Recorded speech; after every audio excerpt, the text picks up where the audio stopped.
श्री शिवाय नमस्तुभ्यम। हर हर महादेव। हरतालिका तीज का व्रत किसे रखना चाहिए, यानी कि कौन कौन रख सकता है। हरतालिका तीज का व्रत कब रखा जाता है, हरतालिका तीज व्रत का उद्यापन कब करना चाहिए और इस व्रत को कब तक रखना चाहिए, व्रत की पूजा विधि क्या है, इन सब के बारे में आपको संपूर्ण जानकारी मिलेगी इसी वीडियो में, जो कि पूज्य गुरुदेव की कथा से सुनकर समझकर बहुत ही सरल तरीके से आपको समझाने का पूरा प्रयास करूंगी। लेकिन हमेशा की तरह इससे पहले आपसे निवेदन है कि यदि आप चैनल पर नए हैं और अभी तक चैनल को सब्सक्राइब नहीं किया है तो जल्दी से चैनल को सब्सक्राइब कर दें और वीडियो को लाइक कर दें। इसके साथ साथ वीडियो को ज़्यादा से ज़्यादा शेयर भी करें। चलिए जान लेते हैं कि हरतालिका तीज का व्रत कब रखा जाता है। तो हरतालिका तीज का व्रत भाद्रपद माह की शुक्ल पक्ष की तृतीया तिथि को रखा जाता है, जो कि 18 सितंबर को रखा जाएगा।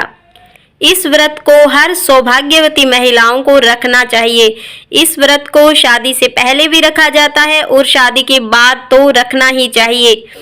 इस व्रत को कंवारी कन्याएं भी रख सकती है। कहा जाता है कि कंवारी कन्याएं यदि हरतालिका तीज का व्रत रखती है तो उन्हें उचित वर की प्राप्ति होती है, और शादी के बाद अगर महिलाएं इस व्रत को रखती है तो उन्हें अखंड सुहाग की प्राप्ति होती है।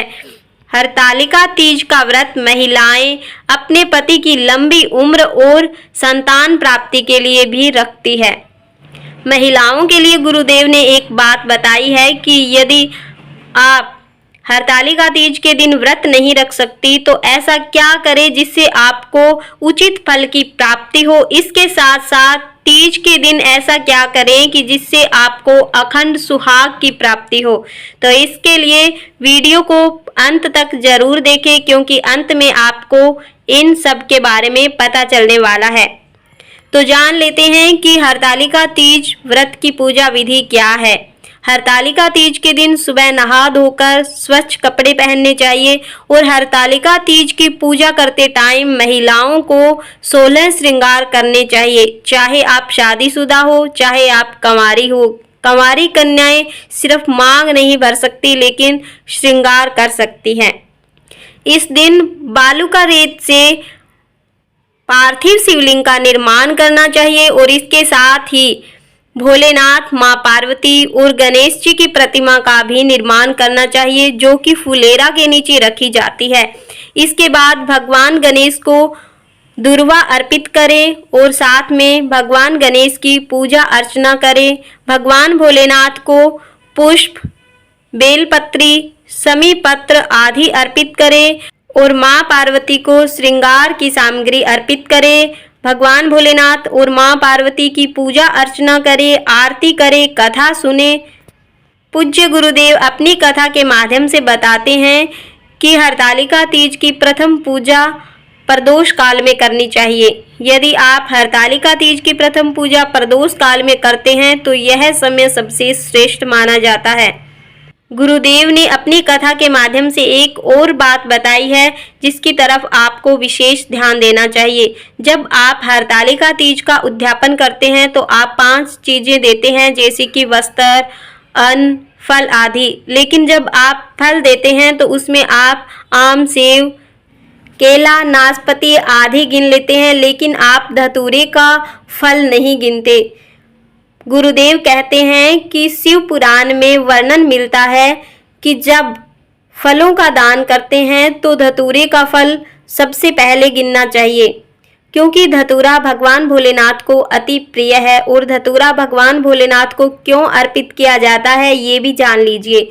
जब आपका कोई कार्य अटक रहा हो, आप बहुत परेशान हो, इंटरव्यू में सफलता नहीं मिल रही या आपके कोई पैसे अटके पड़े हैं, आपको मिल नहीं रहे, तो ऐसे में आपको क्या करना है कि भगवान भोलेनाथ को धतूरे का फल अर्पित करना है अपनी कामना को करते हुए।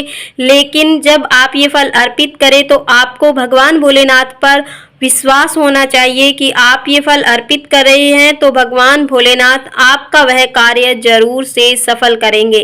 बस इतना करने के बाद आपका कोई भी अटका हुआ कार्य नहीं रहेगा, आपको हर कार्य में सफलता मिलने वाली है।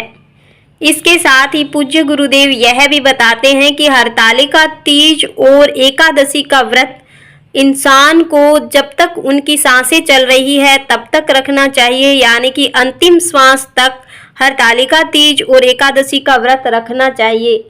गुरुदेव कहते हैं कि यदि आपने उद्यापन भी कर दिया उसके बाद भी आप व्रत रख सकते हैं, लेकिन आप व्रत को थोड़ा हल्का कर सकते हैं, क्योंकि हरतालिका तीज का व्रत बहुत ही कठिन होता है। इसमें अन्न जल कुछ भी ग्रहण नहीं किया जाता, लेकिन उद्यापन के बाद आप थोड़ा हल्का कर सकते हो। अब जान लेते हैं कि जो महिलाएं हरतालिका तीज का व्रत नहीं रख सकती उन्हें ऐसा क्या करना चाहिए जिससे कि उन्हें उत्तम फल की प्राप्ति हो। तो गुरुदेव बताते हैं कि यदि आप व्रत नहीं भी रख सकती तो कोई बात नहीं, जहां भी आपके आसपास फुलेरा बंधा हो आपको फुलेरा का दर्शन जरूर करना चाहिए और भगवान भोलेनाथ को 5 चाहे बेलपत्री हो चाहे 5 कोई फल हो कुछ भी हो 5 की संख्या में आपको अपनी कामना को करते हुए अर्पित करना है। ऐसा करने से यदि आपने हरतालिका तीज का व्रत नहीं भी रखा है तो भी आपको उत्तम फल की प्राप्ति होने वाली है। साथ ही गुरुदेव बताते हैं कि जिन महिलाओं को अखंड सौभाग्य की प्राप्ति चाहिए उन्हें क्या करना है कि जब आप शिव मंदिर में जाओ, चाहे वो तीज का दिन हो या कुछ और हो, जब आप शिव मंदिर में जाओ तो आपको भगवान भोलेनाथ के आगे अपना आंचल फैला लेना है। यदि आप भगवान भोलेनाथ के आगे अपना आंचल फैला लेते हैं तो आपको कुछ भी मांगने की जरूरत नहीं है। भगवान भोलेनाथ आपकी मनोकामना जो भी है, जो भी आपके मन में चल रहा है, आप जो भी पाना चाहते हैं वो सब बिन मांगे ही आपको मिल जाएगा। तो आप जब मंदिर जाओ तो आपको आंचल जरूर फैलाना है और वह आंचल वैसे ही समेट लेना है। इससे आपको अखंड सौभाग्य की प्राप्ति होगी, आपको जीवन में सारी खुशियां मिलेगी। इसलिए यदि आपने व्रत नहीं भी रखा है तो फुलेरा का दर्शन जरूर से करें। गुरुदेव कहते हैं कि मात्र फुलेरा का दर्शन करने से भी आपको उत्तम फलों की प्राप्ति होगी। और गुरुदेव कहते हैं कि आपको एक विशेष चीज की तरफ ध्यान देना है कि यदि आपने पार्थिव शिवलिंग का निर्माण किया है तो आपको उसका विसर्जन भी खुद से करना चाहिए, किसी और के हाथ से विसर्जन नहीं कराना है। तो उम्मीद है कि आपको सब अच्छे से समझ में आ गया होगा। एक बार फिर से कि आप इस वीडियो को ज़्यादा से ज़्यादा शेयर करें ताकि और लोगों के पास भी ये जानकारी पहुंच सके। चलिए मिलते हैं अगले वीडियो में, तब तक के लिए श्री शिवाय नमस्तुभ्यम, हर हर महादेव, धन्यवाद।